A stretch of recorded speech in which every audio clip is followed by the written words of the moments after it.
Hey guys, welcome back to another video. So today we're doing something a little bit different. So no jobs today. Basically I got an email from a subscriber. He's basically just starting out locksmithing, or he wants to start locksmithing, and he just wanted a bit of advice on what tools you need when you're first starting out, and what stock to carry as well. So I thought I'd do a two-in-one video.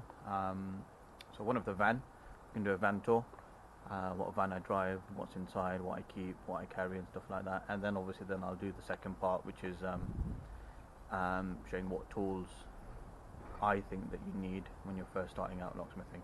So I'm just going to make myself a coffee and I'll be back with you in a minute. A few moments later. So coffee made. So what we'll do first, we'll do the van tour first, show you on the outside, and then we'll go inside and show you from the inside as well.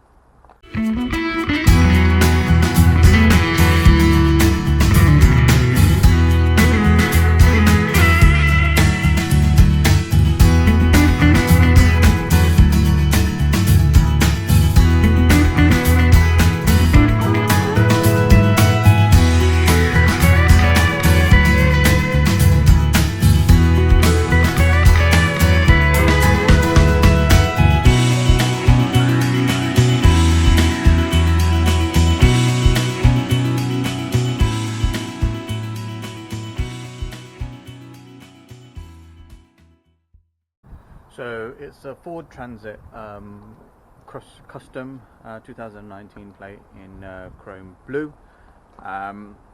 So just give you a bit of background on why I got the van, and yeah, just a bit of information on that. But first, well, actually we'll talk about that first. So before I had Renault Kangoo 2010 plate, and I had that, well, I bought that when I started locksmithing, so I had that for about 7 years or so, and it was a great van, you know. It was working perfectly, it was working well, you know, very reliable.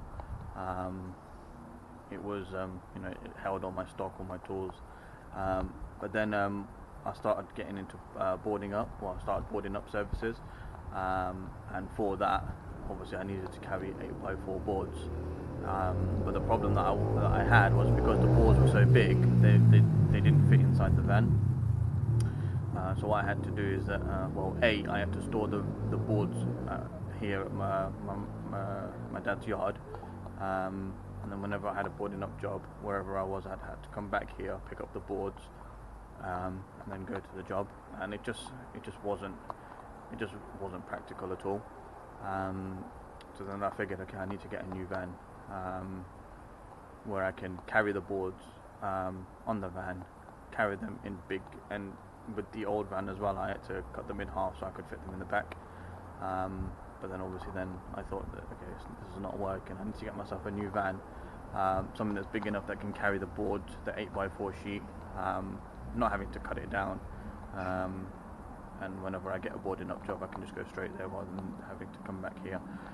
So that's the reason why I went for, and then obviously then it was between whether I should go for second hand or go for new, and yeah, then obviously I decided to just go for a brand new one, and for me, image is everything.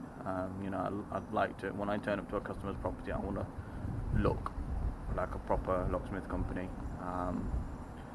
So yeah, that's the reason why I went for the Ford Transit, and you know, you see them everywhere. A solid van, very reliable. So yeah. So when I initially got the van, I didn't do anything. I didn't do any sign writing or anything like that. I just made sure that obviously inside, which I'll show you in a minute, I got all my racking and everything sorted out first. So I did that, and then I got it sign written, which you've just seen, and then I had some deadlocks put on. So this is something that I wanted to get into as well, and I thought, what best way to start then to do it to put some locks on this one. So that's what I did. So that's the back door, and then round the side we've got the sliding door lock on there, and then on the driver's cab door as well, we'll put one of these locks, because with the Fords, it's quite easy to actually put a screwdriver in behind the barrel and just wrench it off, but with this, obviously, you can see that there's no way anyone's getting into that. So basically, I had some I put some locks on, just so it's a bit secure, because van theft nowadays is it's just ridiculous. It's happening more and more every day, and I didn't want to wake up one morning and find that my van's been broken into. So let me show you inside. Right, so this is the inside of the van. I'm just going to show you this first. So just imagine, obviously, when I got the van, it was completely empty. There was, none of this racking. This wasn't there, which I'll explain in a minute. All it was it was just basically ply lined. So we needed to flip this around, and we needed to figure out a way of, like I said to you before, that we offer boarding up services. So we needed to figure out a way of carrying the boards in a way that I can still obviously have my stuff on top of it. So I looked at a few things online. I spoke to a few companies who build this sort of stuff, and I didn't really want to pay someone to do it. I wanted to do it myself. I mean, Mum and Dad have got a hardware and DIY shop, so they keep all the timber and stuff like that. So why pay someone when you're capable of doing it yourself, and you've got the materials free. Basically, you can get the materials for free. So I looked at a few videos and pictures online and stuff, got a few ideas, but then the best way we thought of doing it was doing it like this. So what we had is that 4x2 timber running all the way down the van, and then 4x2 going across all the way along, and then this piece of ply basically sits on top of it, and then obviously that's screwed down to these pieces of timber, and then literally the 8x4 sheets just basically slide in into the bottom there. I think you can get about 5 or 6 sheets in, but I don't carry that many, because obviously the more weight that you've got, the more fuel it costs you. So whenever I'm running low, whenever I've got about 1 sheet left, then I just fill it up again. So that's that. And then with the racking as well, I was in two minds what to do with the racking, whether I should get someone to do it, or whether I should try and build it myself. So then I kind of put that off for about a month or so. Everything was just literally in boxes, and then it was getting a bit frustrating. When I needed something, I'd have to move all the boxes around to get something from the bottom box and stuff like that. So I thought, okay, I need to do some sort of racking system. And I actually saw a video online. I can't remember who it was, but he'd bought this unit from Screwfix, and he'd just basically built his racking from that. So I had a look at Screwfix, and they were selling 2 of these units for 50 quid. So I bought 2 of them, thinking that I'm going to need both of them, but it turned out I only needed 1. So basically, this is the unit here. Actually, in fact, let me just go around. No, actually, let me just get in. So this is the unit here. So it is basically a 5-tier unit, but obviously, because you can't fit 5 tiers in here, we split it into 2. So you've got 3 shelves there, and 2 shelves there. And yeah, it worked out perfect, to be honest. Just enough space to put all my boxes in, and then the boxes that the stuff, my stock and my tools and everything was in, I just basically kept everything in those boxes. and as you can obviously see there, it fits quite well. The only thing I need to do is label all the boxes because I keep forgetting what's in the boxes. So yeah, and then obviously all my toolboxes and stuff like all my other tools and stuff like that I've just kept in there. So I'll just show you quickly what I've got in these boxes. So in this one, you can see I'm not going to take them all out because I just can't be bothered. And here I've got my handles, door handles, window handles, and stuff like that. And here is all my lockout kit. So I've got my pick gun, my door wedge, my decoders. What else is in there? My letterbox viewer thingy-majig. I've got my Altian, my mortise decoders, magnet, stuff like that. In this one, I've got all my 3-lever sash and 3-lever deadlocks. In here, I think it's just general stuff. I've got my key safes and handles and stuff like that for wooden doors. In here, I've just got things like bolts and padlocks and Haspen staples and stuff like that. This one's got sash jammers, patio door locks and that kind of thing. Here is just basically just my old locks and stuff like that, so gearboxes and old handles and stuff like that, which basically just go in the bin. In here I've got my night latches, but I've also put some tape and some grease and stuff like that, which I'll be using for van locks, so when I'm installing van locks. In here is again mortises and stuff like that, just odd sizes and ones that I don't really use every day. Down this one here we've got my different tools. So I've got accessories, so things like drill bits, auger bits and stuff like that. That's my multi-tool, my letterbox kit. This is my Milwaukee rivet gun, which I bought to do the van locks. This is my just general toolbox, which I put all my spare tools and stuff like that in. These two boxes I've got like keeps and stuff like that I've taken off other jobs, which is very useful to have. I've got handles in there, just spare handles, my mortise jig, and this box I've got all my like big tools, because to be honest I couldn't really find anywhere else to put it, so I've just left it here for now. So I've got my grinder, my circular saw, a corded drill, got my Dremel, and then bolts and stuff like that for boarding up, and I've got my battery chargers in there as well. That's my table that I put up for boarding up, so I can lay my board on it to cut it. I've got my spreader there. What else is there? Right, so if we go down here, I've got my Euro cylinders in that one, my 5-lever British Standard locks in that one.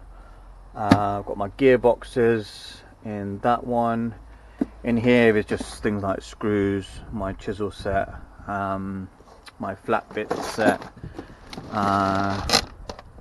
and all that sort of stuff. And then here I've got my Duffel's catalogue, and then just advertising stuff like leaflets and yeah, pens and just promotional stuff like that. And then there was a problem with lighting in here. So initially I just had basically that light and that light there in the corner. I don't know if you can see it, but and it wasn't giving enough light. So especially when it gets dark quite quickly during the winter, it just wasn't offering enough light. So I went to a place which I've been to for years, and they basically put these strip lights in for me. You won't be able to tell now, but at dark it basically lights this place up. So yeah, I think that's about it for the tour. So what I'm basically gonna do now is I'll talk about the tools that I think you need when you're first starting up a locksmithing business. Um, it's easy to get carried away and think that, oh yeah, I'm gonna need that, I'm gonna need that, I'm gonna need that. But obviously, the more you think like that, the more money you end up spending. And I'd probably say most of the time, those tools you're not gonna need when you're initially starting out.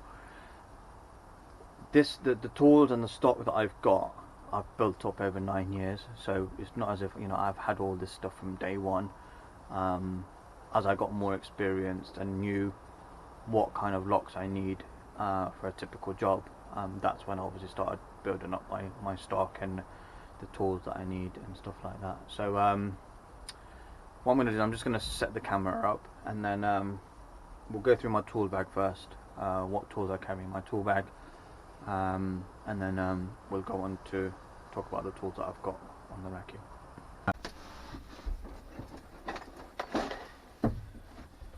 Right, so I haven't really thought this through 100%, but I'm just gonna give you a general idea of what kind of things you need on a day-to-day basis, or what I think that you need on a day-to-day basis. So first things first, you need a drill.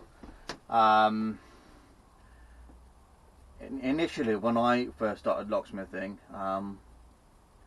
I bought a DeWalt drill. I didn't just buy a cheap drill. I think it cost me about 70-80 quid or something like that. And it was the absolute basic one. So I think the absolute basic range, or for a DIY or stuff like that, someone like that, that's the drill that I bought. And then I think after about 12 months or 18 months, I then upgraded to this one, which is the DeWalt brushless. A drill is a must. I mean, you can use it for obviously drilling, but then you can use it, to put screws, drive screws in and take screws out and stuff like that. Get yourself a decent one. I'd say probably about, for about £100 nowadays from Screwfix, you can get a decent drill. So that's the first thing. Then you've got general tools, so screwdrivers, posi, and flathead. I mean, to be honest, these aren't, these are just Screwfix forged steel ones. You don't need anything expensive. I've had these for a number of years, and they've worked perfectly for me. What else is there? The torch is a must. Especially at night and stuff like that, where there's not much lighting. When you're at a customer's door and there's not much lighting, obviously a torch is a must. And this isn't working, so I need to replace the battery in this. I've also got a head torch as well. It just helps to have, you don't have, with the hand torch, you don't have to, constantly hold it. With the head torch, it just makes life a little bit easier, and you can free up your hands. And then hold on, I need to sort this bag out. So you need one of these, which is a key turner. So so say for example a customer's lost the key for a patio door or a back door, whatever. When you take the handles off and snap the cylinder with one of these, which you will also need with one of these, so it's got the Euro profile on one side and the Ovo profile on the other. So basically you just use this to snap the cylinder off the door. Once you've pulled the cylinder out, then obviously you'll need one of these to turn it to unlock the gearbox. So yeah, so you need one of these, and you'll need a snapper bar as well. Tape measure for measuring cylinders and stuff like mechanisms and stuff like that. What else is there? Hammer. You need to get yourself a decent hammer.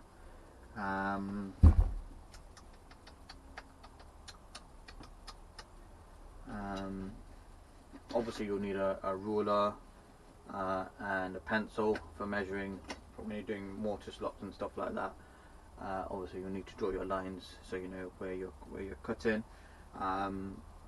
A hex key set, so useful for Well, it's general use for everything, but I've also got, if I can get it out, I've also got one of these, so for adjusting UPVC doors and stuff like that. You can't really use these because it doesn't allow you to basically turn, so it'd be good to have one of these. What else is there? A pair of pliers and a pair of long nose pliers. That's something that you probably need on a daily basis.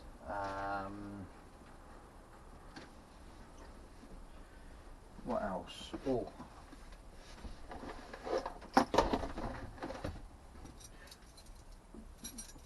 try out keys. So these are good for, I mean, actually, to be honest, I don't really use these that much, but it's just a good tool to have, and I don't think they're that expensive. So these are for 3-lever and 2-lever locks. So again, lost keys. You can just use one of these to try and open the door or unlock the door. And then obviously you need drill bits as well. So I keep a selection of drill bits in different sizes, but these ones are particularly good. So these are the Bosch multi-purpose drill bits. These are great for hardened steel, so especially for your mortise locks if you're going to be drilling, or even Euro cylinders with hardened steel pins. They don't last very long, but they're quite good, and they're not that expensive either. I think it's £2 for a 5mm. It's £2.79 from Screwfix or something like that. So yeah, not very expensive at all. What else have we got?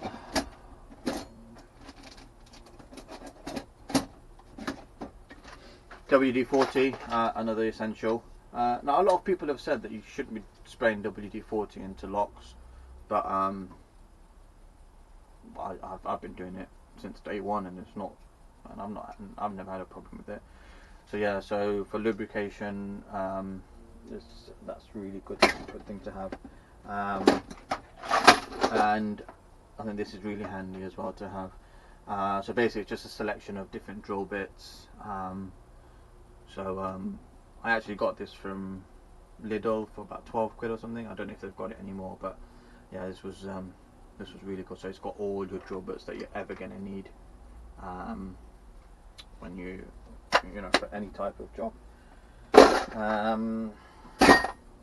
And I think in terms of for your tool bag, that's about it for that.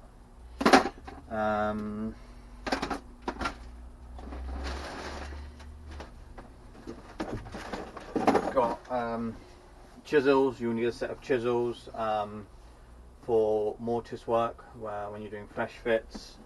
A set of flat bit drill bits as well. That's useful to have.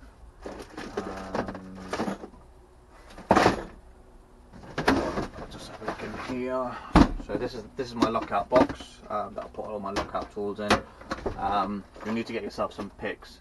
So initially, when I first started out, I just used to try and hand pick everything, but then I found that I wasn't very good at it. So I bought myself a pick gun. So this is the Klom pick gun, and yeah, it's very good. I've had a lot of success rate with this. And then you've got general picks as well. So I've got the Southord pick set.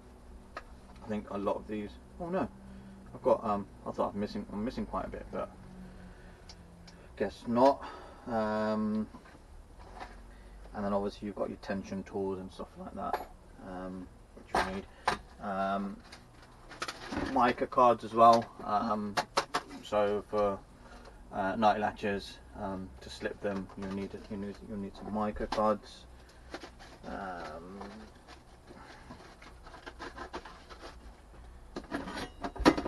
This I didn't get this until about 12 months into the business. Well, 12 months into locksmithing. So basically, the idea of it is you put it in the letterbox. So with a when you've got a letterbox with brushes on it, if you put this in, then obviously it just gives you a clear clear way. It moves all the brushes out of the way, so you can actually see into the letterbox. And then obviously then use one of these, which you get with the letterbox tool, which I'll show you in a minute. And that then obviously then it's got a mirror on it. It allows you to see obviously into the door, behind the door. So if you're trying to get the handle down on the light latch from the inside, it's very useful to have. This is also again very useful, that I found. It's basically a magnet. I think it's 2 kg and 4 kg on either end. So you'll find that people tend to put their keys through the letterbox if they think someone else has got a key, and then they find out when they get home that other person hasn't got a key. So this is particularly useful for fishing out keys and stuff like that. I've got decoders and high security picks and stuff like that, but that's not something you're going to need initially. However, get yourself a decent 2-in-1 pick for mortise locks. I mean, this one isn't very good, but get yourself a decent pick for mortise locks, because you will find that you will get mortise lockouts, and a lot of locksmiths they try and shy away from mortise locks, but if you've got yourself a good pick and you practice, then there's no reason why you can't take those jobs. So that's it for that. Just tidying up as I go along, because otherwise I'm just going to have to mess around with it later on.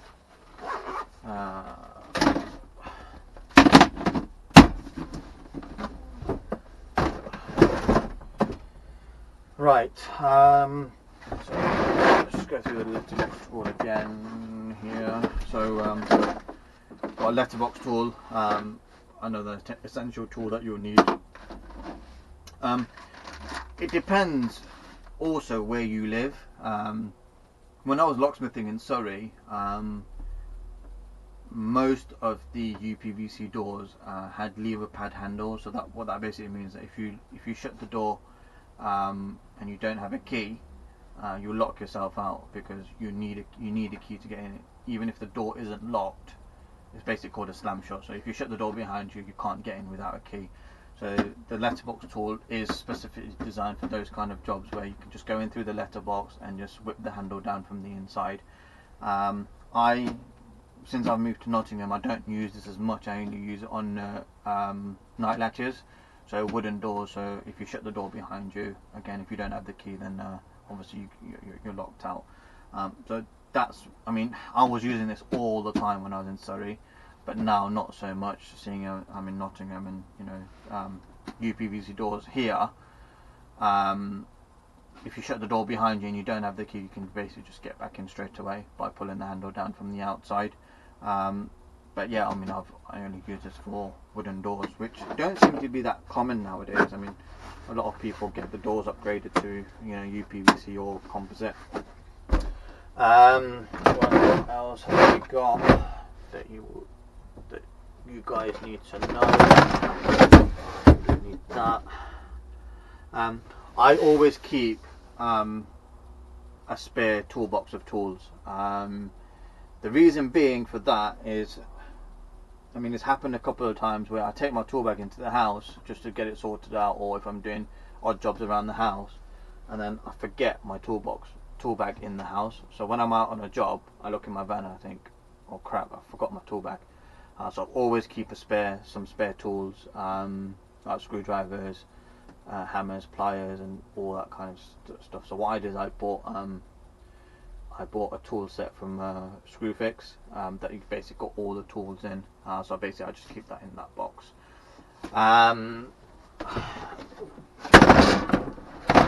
Let's get this out.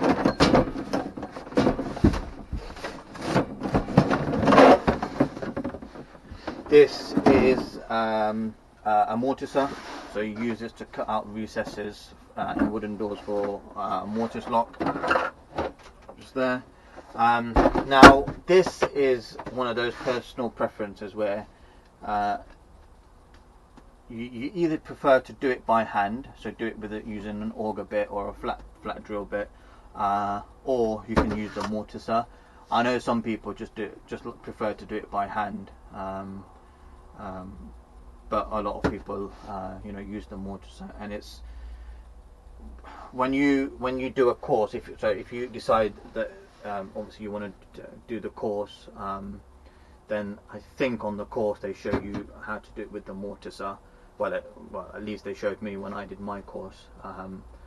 So that's why I thought that, okay, I need the mortiser. But like I said, some people prefer to do it by hand. So that's personal choice as well, if you want to get that or not.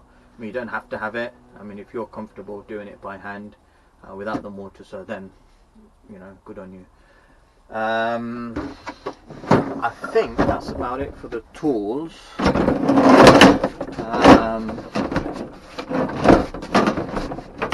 Get in. Right, so I'm just going to talk about stock now. What stock you should keep when you're first starting out. So first and foremost, Euro cylinders, all different sizes. I keep the Versa ones, which are very popular, and they're very good from duffels. So I keep two sizes of all of them, but then some of them, like the popular sizes around here, again, it's different. It might be different where you live, and then I keep 4 or 5 of the most common sizes that I use regularly. So yeah, these come with 5 keys, and they're anti-snap as well, and very good value for money. They're very solid cylinders. So that's first and foremost. And then you'll need some mortise locks, so sash and deadlocks, 5 lever British standard. So talking from experience, they're the most common types of jobs I get. So if it's a lock change, it'll either be a 5 lever mortise lock, a sash lock, or it'll be a Euro cylinder. So they're the two types of lock that I always keep, or I recommend that you should have when you're initially starting out. Also, you've got gearboxes. So for UPVC doors, again. This will come with experience, what type of gearboxes you'll need or what type of gearboxes are common. So in here basically I've just got a selection of different gearboxes which I use all the time. Another thing you'll need as well is an overnight gearbox. So if you turn up to a job and the mechanism's failed and you don't have a replacement gearbox, you put an overnight in, and that then secures the door until you can get the replacement for the customer. So that's, I keep two of the 35 back set and 2 of the 45 back set,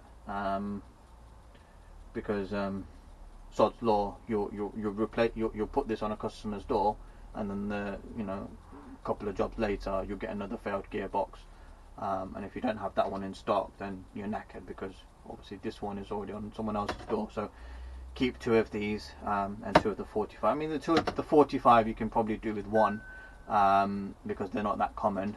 But yeah, definitely the 35s you need to keep 2 of those. So yeah, like I said with the gearboxes, experience will tell you which ones you need, and which ones are common. So that's that.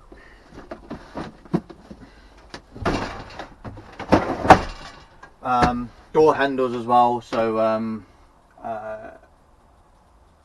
TSS do a range of door handles with screw centers, top and bottom, and screw centers underneath the lever and at the bottom as well. So they're the 2 types of handles which I keep, and will cover most jobs should you need to replace any handles.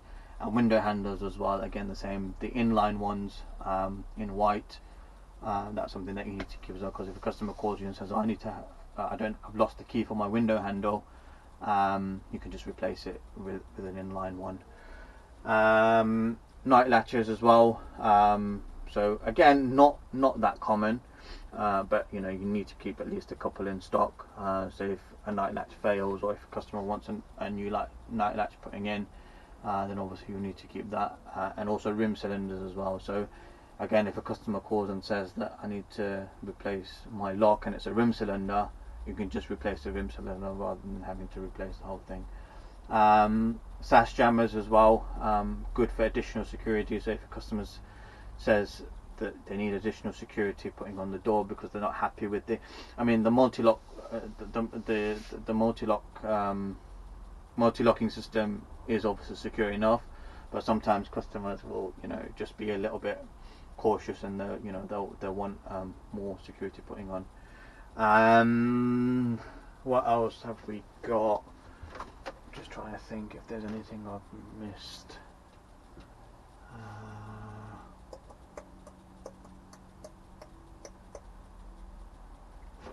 Haspin staples and padlocks and things like that is not stuff that you're gonna need straight away. 3-lever locks as well, so sash locks and deadlocks.